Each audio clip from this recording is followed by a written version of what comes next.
Hidup bukanlah garis lurus, tapi berkelok-kelok seperti saat kita menaiki gunung. Gejolak hidup yang bisa menguatkan dan membentuk kita menjadi pribadi yang lebih baik. Halo semuanya, nama saya Michael. Selamat datang di channel saya, Sikutu Buku. Kali ini saya akan bahas bagaimana cara kita menghadapi berbagai perubahan hidup. Ini merupakan rangkuman dari video TED Talk Bruce Weiler yang berjudul How to Master a Life Transition dan diolah dari berbagai sumber. Hidup itu tidak selamanya mulus, kita pasti mengalami gejolak. Ada masanya kita bisa melewati gejolak hidup dengan santai, tapi ada kalanya gejolak yang muncul tidak seperti percikan air, tapi lebih seperti gempa bumi. Di saat itulah momen yang bisa merubah hidup yang kita jalani. Perubahan besar seperti kehilangan pekerjaan, menikah, ditinggal orang yang dicintai, dan sebagainya pasti memiliki dampak yang luar biasa bagi hidup seseorang. Bagaimana caranya agar kita bisa tetap kuat menjalani perubahan tersebut? Perubahan ini tidak membuat kita jadi makin terpuruk, namun bisa jadi momen untuk menciptakan kembali diri kita yang baru. Sebelum kita mulai, buat kalian yang mau support channel ini agar terus berkarya, caranya gampang banget. Kalian cukup klik subscribe dan nyalakan loncengnya. Dukungan kalian membantu banget supaya kita bisa rutin posting dan bersama-sama belajar di channel ini. Hidup yang linear itu sudah tidak relevan lagi. Dulu kita mungkin merasa kalau hidup berjalan seperti garis lurus. Misalnya sekolah, kerja, menikah, punya anak, pensiun, dan meninggal. Di era sekarang, hal ini tidak relevan lagi. Kita hidup di dunia yang penuh ketidakpastian. Hidup kita bukan garis lurus, tapi naik turun seperti gunung. Sepanjang hidupnya, kita akan mengalami banyak perubahan selama hidup, dari yang kecil hingga besar. Misalnya kaki yang patah hingga di PHK atau menikah.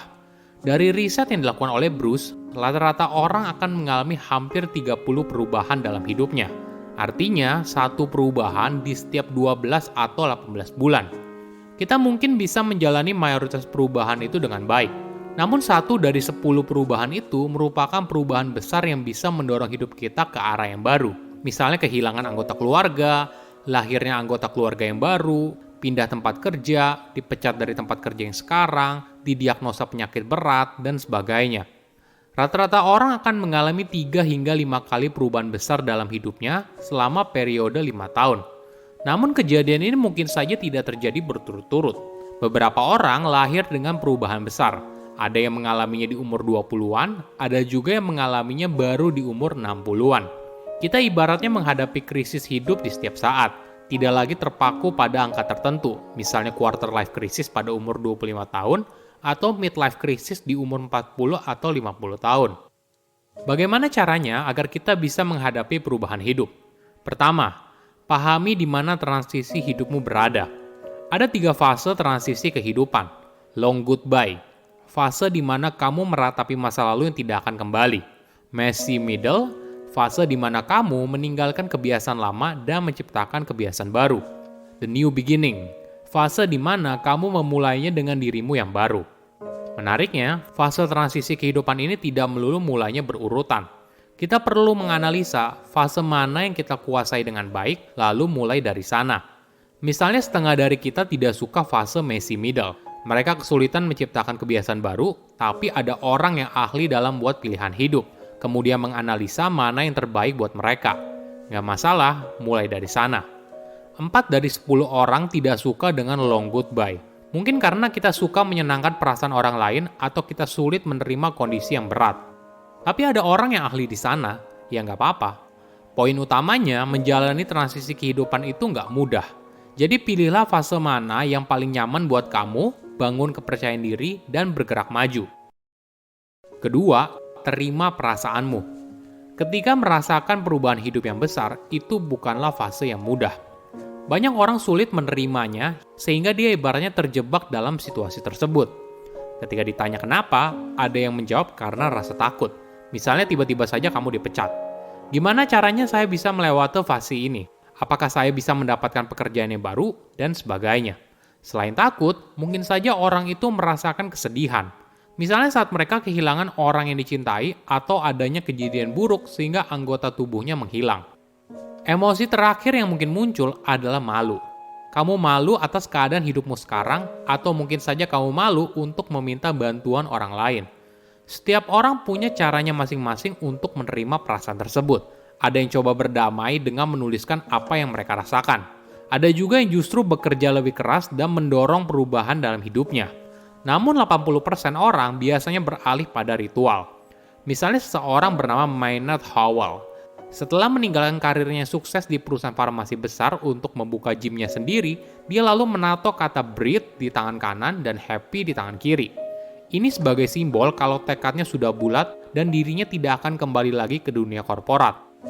Ketiga, mencoba hal baru. Ketika kita sudah menerima perasaan yang berat, lalu apa?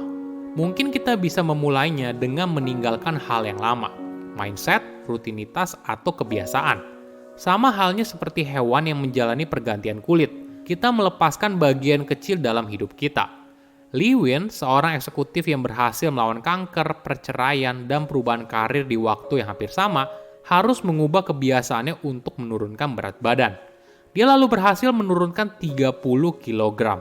Ketika kita melepas sesuatu yang lama, maka hal ini akan memberikan ruang untuk sesuatu yang baru. Sama halnya ketika awal munculnya pandemi COVID-19. Banyak orang mulai kebiasaan yang baru, misalnya berolahraga atau bahkan memasak. Aksi sederhana ini bisa membantu kita menciptakan diri yang baru. Keempat, belajar dari orang yang lebih berpengalaman.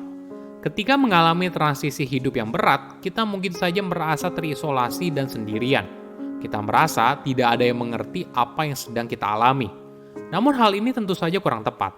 Apa yang kita rasakan mungkin saja dirasakan oleh orang lain, entah itu teman, tetangga, orang yang kita cintai, atau bahkan orang asing. Namun ada poin yang menarik. Tidak semua orang menginginkan respon yang sama. Sepertiga dari kita merupakan comforters, orang yang senang diberikan penghiburan. Kita suka diberikan masukan seperti ini. Kita peduli dengan apa yang terjadi dengan hidup kamu. Kamu pasti bisa melewatinya. Namun seperempat dari kita suka dengan nudgers, seseorang yang mendorong kita untuk bergerak. Misalnya masukannya seperti ini. Semangat, tapi kamu sepertinya perlu melakukan ini deh, atau kamu harus coba ini deh. Terakhir, 1 dari 6 orang suka dengan slappers. Orang ini ibaratnya memberikan masukan yang nyakitin. Tapi ini sebenarnya kenyataan yang harus kita hadapi dan penting bagi transisi hidup kita ke depannya. Misalnya gini, ayo dong, masa kamu gini terus? Mau sampai kapan? Kayaknya udah saatnya deh kamu untuk move on. Penting bagi kita untuk tahu apa yang orang lain suka. Jangan berasumsi kalau orang itu suka dengan tipe respon yang sama seperti kamu. Kelima, tulis ulang cerita hidup kamu. Coba bayangkan sebuah cerita dongeng. Suatu hari tampaknya semua begitu indah, bahagia, dan makmur. Hingga suatu saat muncul iblis, naga, serigala, tokoh jahat, dan sebagainya. Ini sama seperti cerita hidup setiap orang. Setiap kali sebuah cerita sepertinya begitu indah, tiba-tiba muncul serigala yang mengancam untuk menghancurkan semuanya. Nah masalah, ketika kamu menghilangkan serigala, maka kamu juga akan menghilangkan tokoh utamanya. Kita adalah tokoh utama dari cerita hidup kita sendiri. Kita pasti bisa melewati semua tantangan berat dalam hidup, hingga akhirnya kita menuliskan cerita kita sendiri yang bahagia. Oke, apa kesimpulannya? Pertama, hidup bukan garis lurus. Dulu kita mungkin merasa kalau hidup berjalan seperti garis lurus. Misalnya sekolah, kerja, menikah, punya anak, pensiun, dan meninggal. Di era sekarang, hal ini tidak relevan lagi. Kita hidup di dunia yang penuh ketidakpastian. Hidup kita bukan garis lurus, tapi naik turun seperti gunung. Kedua, menerima perasaan yang muncul. Ketika merasakan perubahan hidup yang besar, ini bukan fase yang mudah. Banyak orang sulit menerimanya, sehingga dia ibaratnya terjebak dalam situasi tersebut. Namun fase ini penting untuk bisa keluar dan mulai bergerak maju. Ketiga, menulis ulang cerita hidup kamu. Kita adalah tokoh utama dari cerita hidup kita sendiri. Kita pasti bisa melewati semua tantangan berat dalam hidup. Hingga akhirnya kita menuliskan cerita kita sendiri yang bahagia. Silahkan komen di kolom komentar pelajaran apa yang kalian dapat ketika tahu informasi ini. Selain itu, komen juga mau tahu informasi apa lagi yang saya review di video berikutnya. Saya undur diri, jangan lupa subscribe channel YouTube Sikutu Buku. Bye-bye.